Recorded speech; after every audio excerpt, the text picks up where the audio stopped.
اس کا مطلب یہ ہے کہ وہ جو زبان سے اللہ کی بارگاہ میں عرض کرتے ہیں اللہ ان کو سنتا بھی ہے اور سن کر اللہ قبول بھی کرتا ہے۔ مستجاب الدعوات کا معنی یہ ہے۔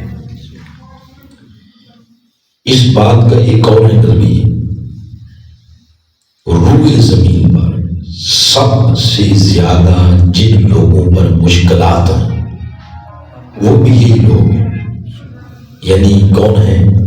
انبیاء کرام۔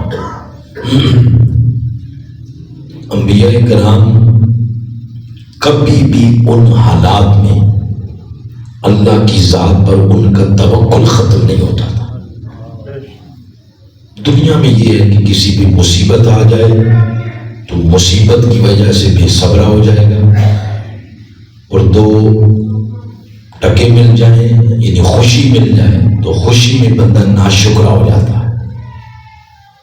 انبیاء کرام کی زندگی کو جب ہم دیکھتے ہیں وہ خوشی میں تو شکر ادا کرتے ہی تھے، وہ مشکلات میں بھی اللہ کا شکر ادا کرتے تھے کہ مولا تیرا شکر ہے کہ اس آزمائش کے قابل تو نے ہمیں سمجھا۔ سبحان اللہ، ماشاءاللہ۔ صبر اور شکر یہ ان کی زندگی کا خاصہ تھا۔ جب مشکلات آتی تو وہ پھر کیا کرتے؟ قرآن پاک میں ہمیں ملتا ہے انتہائی عاجزی کے سانچے میں ڈھل کر رجوع کرتے تھے اللہ کی طرف، اللہ سے پھر مانگتے۔ دنیا کا قاعدہ یہ ہے کہ بندہ بندے سے جب مانگتا ہے، مثلا کو 2 پیسے کی ضرورت پڑ جائے یا کسی اور شے کی، تو بندہ بندے سے جب اپنی ضرورت پیش کرتا ہے تو بندہ بندے سے ناراض ہو جاتا ہے، جس نے مجھ سے مانگا کیوں نہیں؟ مگر اس کی بارگاہ کا قاعدہ کلیہ اصول وہ مختلف ہے۔ بندہ بندے سے ناراض ہوتا ہے مانگنے پر، لیکن خدا ناراض ہوتا ہے نہ مانگنے پر۔ سبحان اللہ، بے شک۔ جس نے مانگا نہیں ہے مجھ سے، گویا اس کی جو عطا ہے وہ ڈھونڈتی رہتی ہے سائلین کو کہ کوئی کہاں بیٹھ کے جھوپڑی میں نکر میں تو مجھ سے مانگ رہا ہے۔ اس کی جو عطا ہوتی ہے وہ سائلین کو تلاش کرتی ہے۔ جیسے علامہ اقبال نے فرمایا کہ ہم تو مائل بکرم ہیں کوئی سائل ہی نہیں، یعنی وہ سائلین کو اس کی عطا تلاش کرتی ہے۔ مانگنے کا ڈھنگ آنا چاہیے۔ مسلم شریف کی حدیث ہے، حضرت ابو ہریرہ رضی اللہ تعالیٰ عنہ سے مرویہ فرماتے ہیں کہ آپ علیہ السلام نے فرمایا، یہ سننے والی بات، آپ نے فرمایا، آپ علیہ السلام نے فرمایا کہ کبھی ایسا نہیں ہوتا بندہ اللہ سے مانگے اور اللہ اس کی دعا کو رد کر دے، کبھی ایسا نہیں ہوتا۔ اور یہ بات میری نہیں ہے، مسلم شریف کی حدیث حضور علیہ السلام کی ہے۔ یہ سورج آپ کا مغرب سے نکل سکتا ہے، لیکن آپ علیہ السلام نے جو فرما دیا اس میں کبھی تبدیلی نہیں آ سکتی۔ کہ بندہ اللہ سے مانگے، کبھی ایسا نہیں ہوتا کہ اللہ اس کی دعا کو رد کر دے۔ پھر ہم دیکھتے ہیں کہ ہم دعائیں نہیں مانگتے، مثلا آج فلسطین کے بارے میں دعائیں مانگ رہے ہیں، اسی طرح اور چیز ہم دعائیں مانگتے رہتے ہیں۔ تو بسا اوقات بندہ دیکھتا ہے کہ پوری قوم دعائیں مانگ رہی ہے، دعا قبول نہیں ہو رہی۔ اس پر دعا کا کنسپٹ کلیئر ہونا بڑا ضروری ہے، وگرنہ بسا اوقات بندہ ڈگمگا جاتا ہے، اور بندہ بھی ڈگمگا جائے ساتھ ایسے ماحول کی سپورٹ بھی مل جائے۔ اور میں یہ بات اگلے دن ہی کہیں کہہ رہا تھا تو مجھے کسی نے بتایا سرگودا یونیورسٹی میں باقاعدہ الحاد پر لیکچر ہوتے ہیں۔ الحاد سے مراد یہ ہے کہ اللہ کا وجود کوئی نہیں، وہ پھر یہی چیزیں دلیلیں دیتے ہیں۔ تو ہلکا سا بندہ ڈاواڈول ہوا نہیں، پھر ایسا ماحول سپورٹ کے طور پر ملا تو بندہ کیا فارغ ہو گیا۔ دعا کے بارے میں کنسپٹ کلیئر ہونا ضروری ہے. جب حدیث سے مبارکہ یہ سنیں، یہ بچے بہت توجہ سے سنیں. حدیث سے مبارکہ میں آتا ہے، روایات میں آتا ہے کہ دعا کی قبولیت کے 5 شکلیں اور صورتیں اس مطالعہ سے جو سامنے آتی ہیں. وہ کتنی شکلیں اور صورتیں؟ 5. دعا کی پہلی شکل یہ ہے، ادھر آپ نے دعا کی، ادھر اللہ نے قبول کر لی. یہ پہلی شکل ہے. اور کبھی کبھی ایسا ہوتا ہے، میرے ساتھ اس جمعے ہوا ہے، یہ جو جمعہ ہے، میں تحدیث نعمت کے طور پر بات بتا رہا ہوں. میرے موضوع کے ساتھ ایلیمنٹ ہے، میں اس کی بتا رہا ہوں. ہمارا پورا ڈپارٹمنٹ نظامت دعوت ملک بھر میں جو دروس کرتے ہیں، یہ سارا ڈپارٹمنٹ یہ 17، 18، 19 اگست کو، یہ دسمبر کو مدینہ پاک جا رہے ہیں. حضور شیخ الاسلام بھی جا رہے ہیں، یہ سارے جا رہے ہیں. میں گھر سے نکلا ہوں، جمعہ پڑھانا تھا. میرے ذہن میں آ رہا تھا کہ سیدہ کائنات کا وسیلہ کبھی رد نہیں جاتا. مولا تیری بارگاہ میں انہیں کی واسطہ ہے کہ میں ابھی تو ایسے میں پہلے دنوں میں ہو کے آیا ہوں، کرم کر میں بھی اپنے ڈپارٹمنٹ کے ساتھ چلا جاؤں. تو میں بمبر شہر سے نکلا ہوں، آگے ایک جگہ آتی ہے للیاں گوڑا، 10 منٹ لگتے ہیں وہاں پہنچنے میں. مجھے ایک شاہ صاحب کا فون آیا کوٹلی سے. مجھے وہ کہتے ہیں محفل کا اشتہار پہنچ گیا. میں نہیں پہنچ گیا. کہتے ہیں 2 عمرے کے ٹکٹ ہیں اور 1 بغیر قرآن اندازی کے ہے. وہ بغیر قرآن اندازی کا آپ کا ہے. 10 منٹ ہوئے، ادھر دعا کی ادھر قبول. یہ دعا کی پہلی شکل ہے، فوراً اللہ قبول کر لیتا ہے. دعا کی دوسری شکل یہ ہے کہ کچھ سال لگتے ہیں قبولیت میں، مہینے لگتے ہیں، سال لگتے ہیں، پھر جا کے قبول ہوتی ہے. آدم علیہ السلام کتنا عرصہ دعا کرتے رہے؟ 300 سے زائد سال، 300 سے زائد عرصہ دعا کرتے رہے، ربنا ظلمنا. یہ والی جو دعا ہے. دوسری شکل یہ ہے کہ اس میں کچھ عرصہ لگتا ہے. تیسری شکل یہ ہے دعا کی قبولیت کی. تیسری شکل یہ ہے کہ فوراً قبول نہیں ہوتی بلکہ کچھ عرصہ لگتا ہے. یہ دوسری ہو گئی. اور تیسری شکل یہ ہے کہ بندہ مانگتا ہے کہ مولا یہ دے. وہ جو بندہ مانگ رہا ہوتا ہے کہ مولا یہ دے، تو اللہ وہ نہیں دیتا. اس سے بہتر کوئی شے دے کہ اللہ بندے کو تو اس کی دعا کو قبول کر لیتا. اس نے 1 بیٹا مانگا، اللہ نے 2 دے دی. اس نے پھول مانگا، اس نے پورا باغ دے دیا. وہ نوکری نہیں مل رہی تھی، مایوس ہو گیا. اس نے پھر دعا کی مولا کوئی 5ویں اسکیل کی مل جائے، تو اس نے 17ویں کی دے دی. مطلب یہ ہے کہ بسا اوقات اللہ اس شکل میں دعا کو قبول کرتا ہے. اتنی ہو گئی 3. اور چوتھی شکل یہ ہے بندہ اللہ سے مانگتا ہے مولا یہ دے یہ دے، اور قدرت دیکھ رہی ہوتی ہے کہ مہینے بعد، 2 مہینے بعد، 3 مہینے بعد اس پر ایک بہت بڑی مصیبت آنے والی ہے. وہ قدرت دیکھ رہی ہوتی ہے. بندہ مانگ رہا ہے مولا یہ دے، قدرت دیکھ رہی ہے اس پر مصیبت آ رہی ہے، مگر وہ دعائیں مانگے جا رہا ہے مسلسل. تو کیونکہ ناک کرتا ہے نا دروازہ، دستک دے رہا ہے دعا کے ذریعے، تو اللہ کیا کرتا ہے؟ وہ تو نہیں دیتا وہ جو مانگ رہا ہے، اللہ اس کی دعا کے بدلے وہ جو آنے والی مصیبت ہے اس کا رخ موڑ دیتا. سبحان اللہ. دعا پھر بھی قبول ہو گئی. کتنی ہو گئی شکلیں؟ 4. اور 5ویں شکل یہ ہے دنیا میں اس کی دعا قبول نہیں ہوتی. جو دعا مانگتا ہے وہ ذخیرہ ہوتی چلی جاتی ہے. اللہ سٹور کر رہا ہے، جمع کر رہا ہے. تو بظاہر دنیا میں قبول نہیں ہوئی، لیکن جب قیامت کا دن ہوگا تو میزان لگے گا. ایک سائڈ پہ نیکیاں، ایک سائڈ پہ برائیاں. نیکیوں کا پلڑا ہلکا پھلکا ہو جائے گا اور برائیوں کا پلڑا بڑھ جائے گا. اس وقت وہ ساری دعائیں جو اس نے دنیا میں مانگی بظاہر قبول نہیں ہوئی، وہ ذخیرہ ہو گئی. ان ذخیرہ شدہ دعاؤں کو اٹھا کے اللہ نیکیوں کے پلڑے میں رکھ کر اس کو جنت میں داخل ہونے کا حکم دے دے گا. سبحان اللہ. اس طرح اس کی دعا قبول ہو گئی. تو کتنی شکلیں ہو گئی؟ 5. اب اس حدیث مبارکہ کا جملہ پھر سن لیں جو مسلم شریف کی آپ کو سنا رہا تھا. آپ نے فرمایا کبھی ایسا نہیں ہوتا کہ بندے کی دعا کو اللہ قبول نہ کرے. دعا قبول ہو جاتی ہے مگر وہ شکلیں میں نے آپ کو بتا دی ہیں قبولیت والی.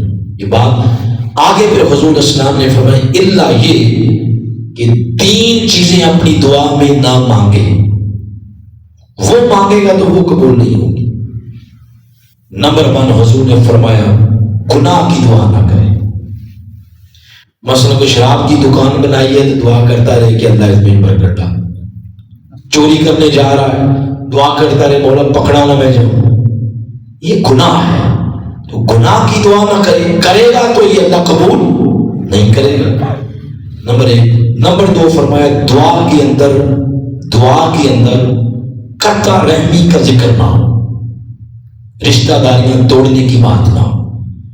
جب ہم برادری میں رہتے ہیں اونچ نیچ ہوتی رہتی ہے. تو اونچ نیچ کا مطلب یہ نہیں ہوتا رشتہ داریاں توڑ دی جائیں اور رشتہ داروں کے لیے بددعائیں کی جائیں. اس کا مطلب یہ نہیں ہوتا.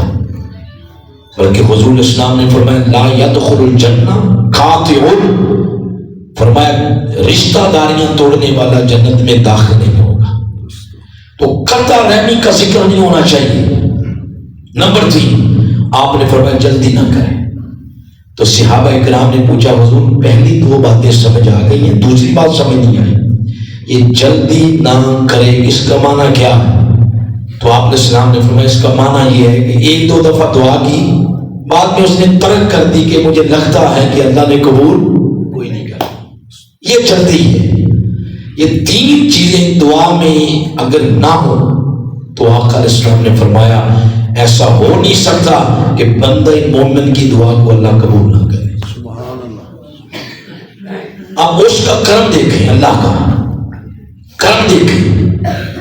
اس نے قرآن کے اندر وہ گر بتا دیے جو گر اپنائیں تو دعائیں قبول ہوتی.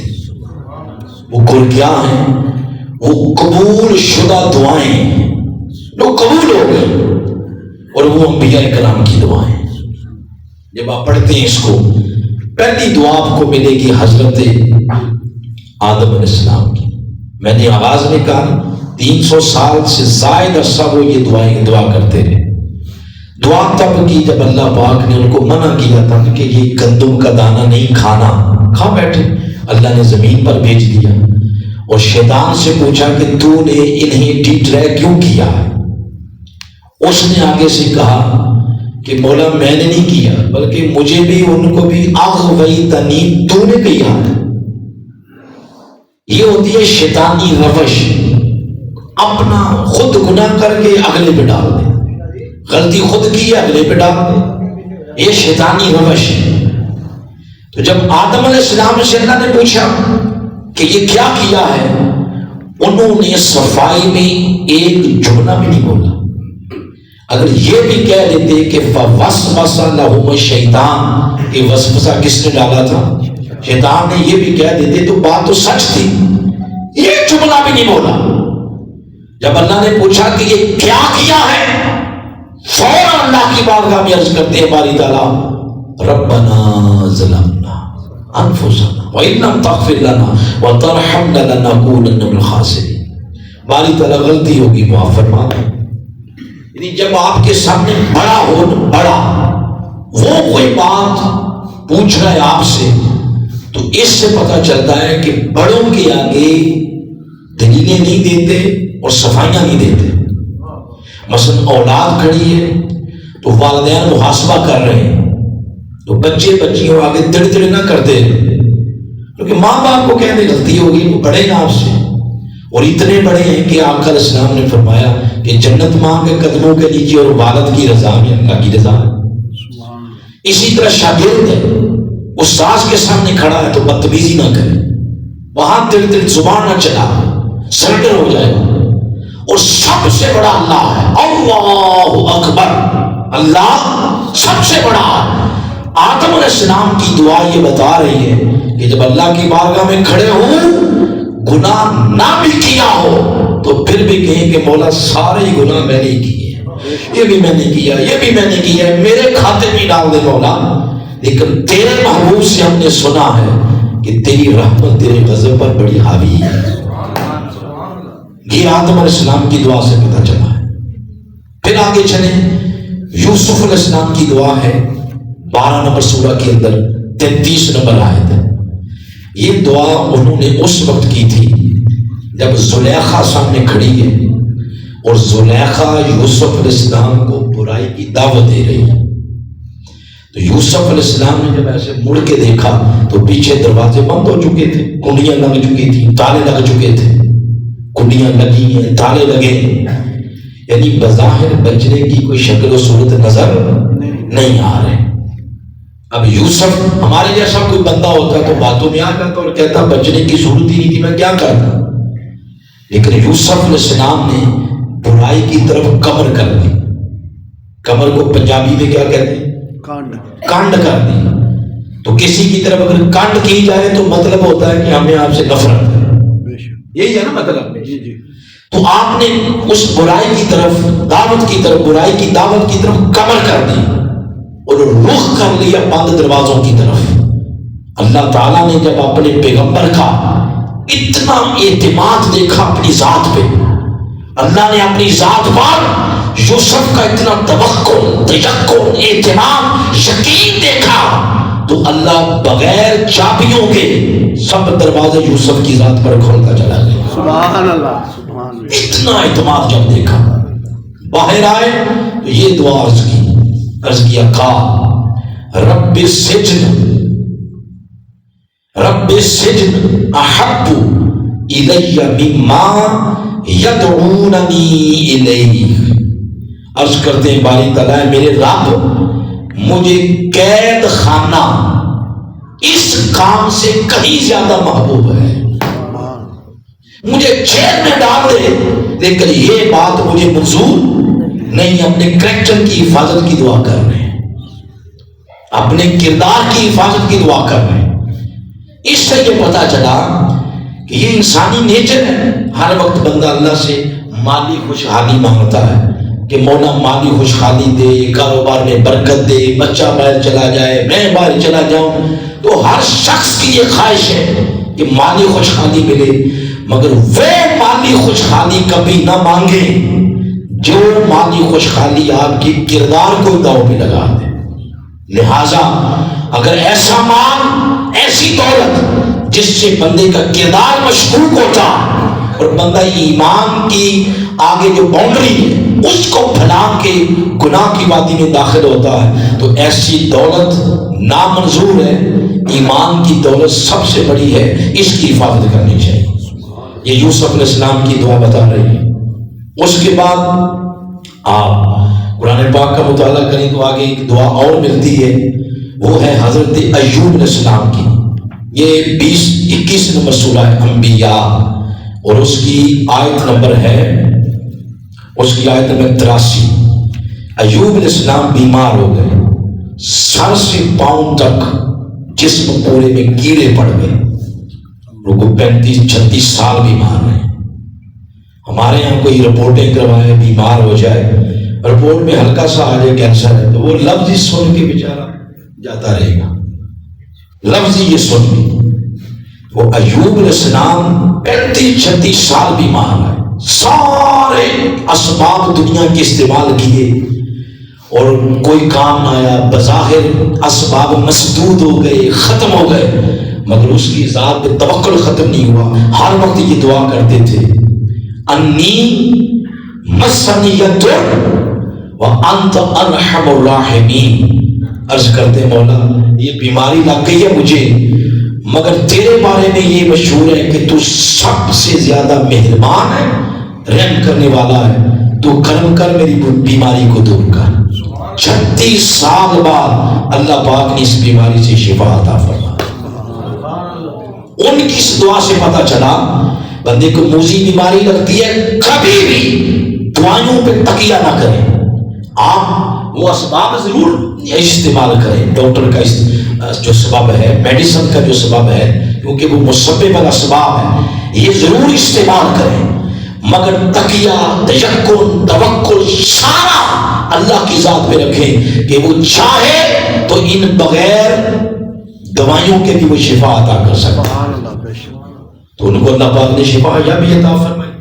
پھر مزید آگے بڑھے، آپ کو سورہ مریم ہے، سورہ نمبر 19، اس کی ابتدا ہے، حضرت زکریا علیہ السلام کا ذکر ملے گا۔ ذکر رحمت ربک عبدہ زکریا، یہ ان کی دعا ہے، آیت نمبر 15 تک ذکر ہے۔ وہ عرض کرتے ہیں مولا میں بوڑھا ہو گیا ہوں، سر میں بڑھاپا آ گیا ہے، مگر مجھے یقین ہے تو میری دعا قبول کرے گا۔ ساتھ یہ بھی عرض کیا بیوی میری 5 ہے، یہ بھی عرض کر دیا۔ اب یہ ساری باتیں دیکھ رہے ہیں اور اپنا معاشرتی رویہ دیکھ رہے ہیں۔ ہمارے یہاں بچوں کی شادی ہوتی ہے، 2، 2.5، 2.5، 3، 4 سال گزر جائیں، اولاد نہیں ہوئی، امید نہیں لگی، تو پھر ساس صاحبہ، سسر صاحب، نندیں، درانیاں، جٹھانیاں تانے مار مار کے بیچاری کی طلاق کروا دیں گی۔ یہ ہے ہی ایسی، یہ ہے ہی، اس سے ہونا ہی کوئی نہیں۔ کیا خیال ہے جو بندہ اس روش پہ چل رہا، قیامت کے دن اللہ نے اگر پوچھ لیا کہ اولاد اس نے دینی تھی یا میں نے دینی تھی، ہم کس طرح اللہ کو مطمئن کر پائیں گے؟ کیا خیال ہے؟ اس نے یہی پوچھ لیا کہ میں نے دینی تھی یا اس نے دینی تھی۔ تو آپ دیکھ لیں زکریا السلام بوڑھے ہو گئے، اس عمر میں جا کے دعا کر بیٹھے کہ باری تعالیٰ میری پوزیشن یہ ہے کہ بڑھاپا ہے، بیوی کی پوزیشن یہ ہے کہ وہ 5 ہے، مگر باوجود اس کے فہب لی من لدنک ولیہ، تیری بارگاہ میں بیٹے کی درخواست ہے۔ تو اللہ پاک نے دیکھیں آگے ایک آیت چھوڑ کے آگے فرمایا یا زکریا انا نبشرک بغلام، جاؤ تم ایک بیٹے کی آمد کی خوشخبری سنا دو، اسمہ یحییٰ، نام کیا ہوگا؟ یحییٰ ہوگا۔ آپ دیکھ لیں تو اس سے پتہ چلا حالات کیسے بھی ہو اللہ کی ذات پہ کبھی توکل ختم نہیں کرنا چاہیے، جیسے بھی حالات۔ تو یہ زکریا علیہ السلام کی دعا ہے۔ پھر ابراہیم علیہ السلام کی دعائیں بھی ہیں قرآن پاک میں، دعا نہیں دعائیں۔ ایک تو سب سے بڑی دعا ہے، انہوں نے عرض کیا تھا اللہ کی بارگاہ میں کہ مولا کرم کر دو، ربنا وابعث فیہم رسولا، جو تیرے آخری نبی محبوب نبی محمد ہیں انہیں میری ذریت میں پیدا کر، ان کا میلاد، ان کی ولادت میری نسل میں ہو۔ گویا قیامت کے روز کوئی نبی کسی بیٹے کے نام سے، کوئی کسی کی نسبت سے بلایا جائے گا، لیکن میں جب بلایا جاؤں تو میں محمد کے دادا کے نام سے بلایا گا۔ یہ انہوں نے دعائیں کی۔ پھر آپ نماز میں پڑھتے ہیں رب اجعلنی، یہ پڑھتے ہیں، یہ بھی ان کی دعا ہے ابراہیم علیہ السلام کی۔ آگے مغفرت کی دعا ہے ربنا اغفر لی والدیّ، پھر آگے کیا ہے وللمؤمنین، یہ مغفرت بخشش کی دعا کر رہے ہیں، اپنے لیے کی ہے، اپنے والدین کے لیے کی ہے، جو مومنین چلے گئے قیامت تک جو آئیں گے جا رہے ہیں دنیا سے، ان کے لیے کر دیے مغفرت کی دعا۔ اور ہم نے اس کے نام مختلف رکھے ہیں، دعا ہوتی مغفرت کی، ہم کبھی اس کو کہہ دیتے ہیں ختم کل، کبھی کہہ دیتے ہیں ختم چلم کہہ دیتے ہیں، کبھی سالانہ برسی کہتے ہیں، کبھی 10واں کہتے ہیں، کبھی 15واں کہتے ہیں، ہے اٹسیلف وہ مغفرت کی دعا ہے۔ ویسے تو آج کل تو دلیلیں دینے کی ضرورت ہی کوئی نہیں، جو نہیں مانگتے تھے انہوں نے بھی ختم کل کروا لیا ہے، سمجھائیے بات بھی۔ اس سے پتہ چلا کہ سچا سچا عقیدہ وہ اہل سنت ہے، یہ اتار چڑھاؤ سے ماورا ہے، یعنی جدھر کی ہوا چلی تو ادھر پیچھے لگ گیا، نہیں، سچا سچا عقیدہ اہل سنت ہے۔ یہ کوئی ہندوستانی پروڈکٹ نہیں ہے، یہ وہ عقیدہ ہے جس کے پیچھے یا قرآن ہے یا مصطفیٰ کے فرامین حدیث کی شکل میں موجود ہے۔ تو وہ ابراہیم علیہ السلام کی دعائیں۔ پھر جو میں نے آیت تلاوت کی ہے سورہ طٰہٰ کی آیت نمبر 114، یہ دعا ہے حضور علیہ السلام کی۔ کن کی ہے بولے؟ حضور علیہ السلام کی، یہ آپ کی دعا ہے۔ آپ نے سب سے بڑی چیز مانگی ہے، آپ میں نے انبیاء کی دعائیں سنائی ہیں، کسی نے صحت مانگی، کسی نے استغفار، کسی نے اولاد، کسی نے کچھ مانگا، مگر حضور علیہ السلام نے کیا مانگا؟ اللہ کی بارگاہ میں عرض کیا وَقُلْ رَبِّ زِدْنِی عِلْمًا، مولا میرے علم میں اضافہ فرما، بولے میرے علم میں اضافہ فرما۔ یہ حضور علیہ السلام کی دعا۔ اب سابقہ جتنے نبی ہیں ان کی دعائیں پڑھ لیں آپ، کسی نبی کی دعا کے ساتھ لفظ کل نہیں ہے۔ کل کا معنی ہوتا ہے کہ کسی کو کہنا کہ کل یعنی تو بول، تو کہہ دے، اور اللہ اپنے حبیب کو فرمانا کل، محبوب آپ بھی کچھ بولیں۔ کسی نبی کی دعا کے ساتھ کل نہیں، اس کا مطلب ہے ہر نبی اللہ کی بارگاہ میں دعا کرتا تو اپنی خواہش سے مانگتا، لیکن حضور جب بھی مانگتے تو اپنی خواہش سے نہیں، جب بھی مانگتے اللہ کی مرضی سے مانگتے۔ یہ اللہ کی مرضی تھی کہ محبوب آپ میری بارگاہ سے کیا مانگ